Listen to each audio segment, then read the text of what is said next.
Coming up next on the Jeff Crilley Show, you've heard the old expression, it's not my first rodeo. Well, you'll meet a man whose rodeo career has turned into a thriving book business. That's next.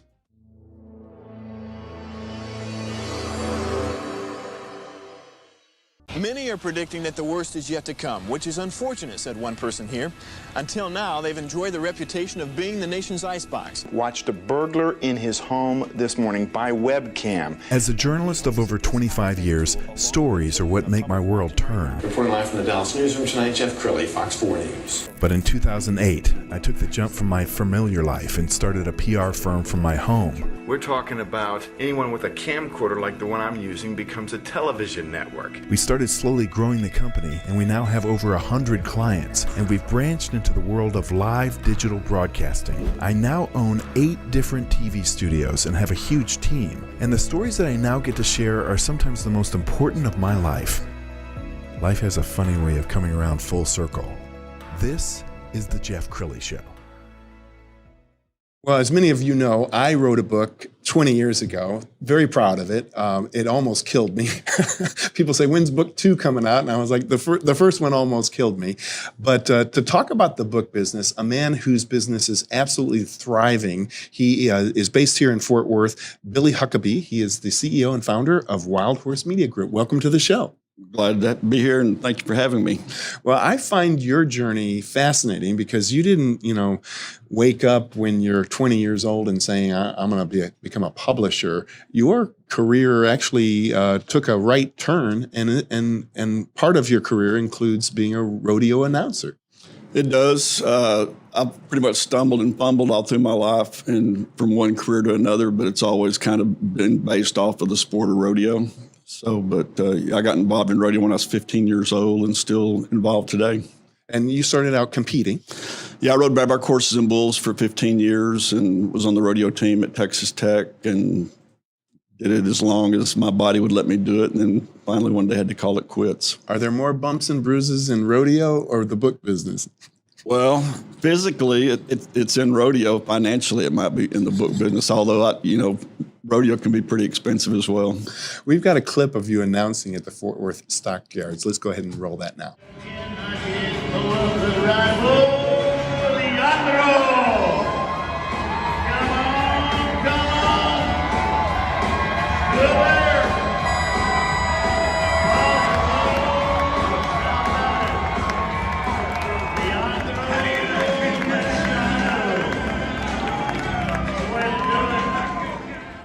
Well, that's fun. I mean, do you ever mess up? If I do, only me and my sound man know about it. I just keep rolling. You ever forget the name of the cowboy or? No, because it's all written down. But I always say nobody listens to the rodeo announcer, even though I'm loud and it's over the audio system and all that. People, I think, kind of tune the announcer out at some point. Okay, so Billy, tell me how that turned into a career in the book business. Well, the book business really evolved from my career in publishing, which I used to own the Joshua Tribune and worked for various weekly and daily newspapers. And when I had the weekly paper in Joshua, every Wednesday was press day, and I saw the sun come up every Tuesday morning. And I thought, what could I do? I just can't handle these deadlines. I'll do monthly publications. So eventually I sold it, and I had 4 or 5 monthly publications. Well, there are deadlines every month. So I thought, what can I do that's no deadlines? And I thought, book publishing, because you get it done, it's done. But now I've got a fairly large book publishing company, and I've got more deadlines than I ever dreamed about. And you publish a wide range of topics. You've brought 3 examples in front of you. Let's talk about Black Wall Street. Well, of course, Black Wall Street's had a lot of publicity recently because of the 100th anniversary of the Tulsa Race Massacre that took place back in 1921. And when I acquired Aiken Press, I had no concept. I knew some of the books they'd published, but I wasn't familiar with the Black Wall Street books. And they had published 3 books dealing with the massacre. And then I published this one about a year ago, which commemorates the 100th anniversary. And then we're about to publish a book that is a first-person witness account of the massacre from a white man's perspective. Wow, that's fascinating. And this one did very well commercially. It's done extremely well, but the predecessor to this, which is just Black Wall Street, they're both written by Hannibal Johnson, who's a prominent attorney in Tulsa and probably the foremost historian on the massacre. His first book is actually sold better than this book through this whole period. But where this book was interesting, I had a lot of corporations in Tulsa buy this book in bulk, and they're using it in their diversity training within the corporations. And that's a sales stream revenue that I had never even thought about. Absolutely. Okay, the tall book in the middle. That's Death on the Gallows, the Encyclopedia of Legal Hangings in Texas. When I got into the book publishing business, that's more kind of what I had in mind to do, kind of Southwest, Western history books, and we do a lot of that. And when somebody comes to you with an idea for a book, you don't accept every book, do you? No, I reject 99% of what comes to me. Matter of fact, my pretty much pat answer is when somebody approaches me, I just say no, and I try to do it gently. But I've got a really good set of authors that I'm working with we've done multiple books, like Bill O'Neill, who was the official Texas state historian of Texas. We've done several of his books. So, but in the book publishing business, I get queries daily. Have you ever turned down a book you regret? Like, I'm sorry, J.K. Rowling, that magic book about some kid wizard will never sell. If I have or if I do, I don't want to know about it. But that's probably the biggest thing when people query you about doing books. This can be just like, some bestseller that I know it's not, and I'm not going to break their heart and let them know it's not either. But that type book's one in a million. It's like telling a mom that her baby is ugly. It's right. Hard to do. You got to be delicate. Okay, this final book here. That Gamblers and Gangsters, that's one of the books that Aiken had originally published before I bought the company. And that's one of the books I was familiar with. And it's a really good seller for us. And that's more along the lines of the history. You can name about any city, county, historical figure in Texas, and Aiken Press at one point or another did books about it. Wow. What I love about Texas is to me, it gets sexier every single year. It seems like every reality show that you see has some Texan on there. Of course, we've had a number of presidents. Do you see interest in the Southwest and Texas books continuing to increase into the future?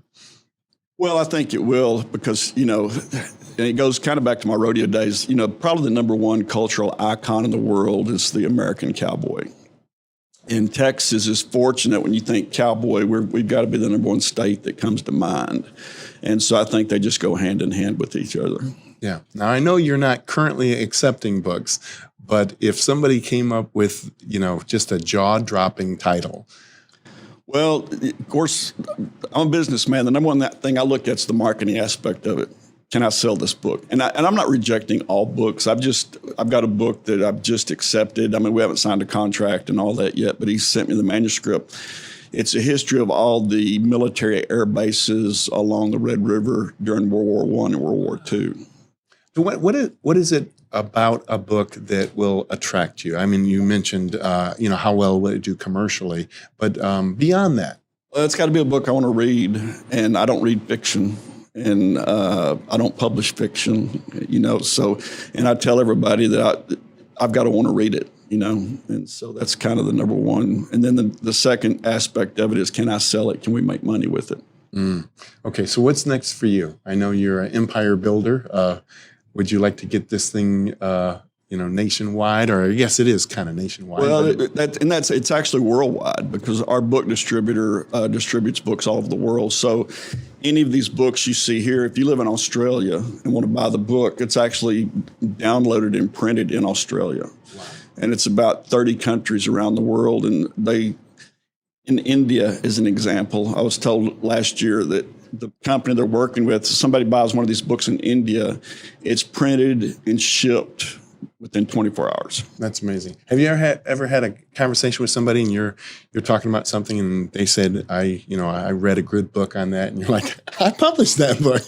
I've actually had that happen a couple of times. Yeah, but that's but we none of our books are what I would call huge sellers, but we've got over 1,000 titles, and if I can sell just a few of each of the 1,000, I'm happy. Well, I'm proud of you, and thank you so much for sharing this information. We're going to end by putting up your website, which is wildhorsemedia.com. Thank you so much, Billy, coming on the show. Thank you. You bet. That's it for now. We'll see you next time.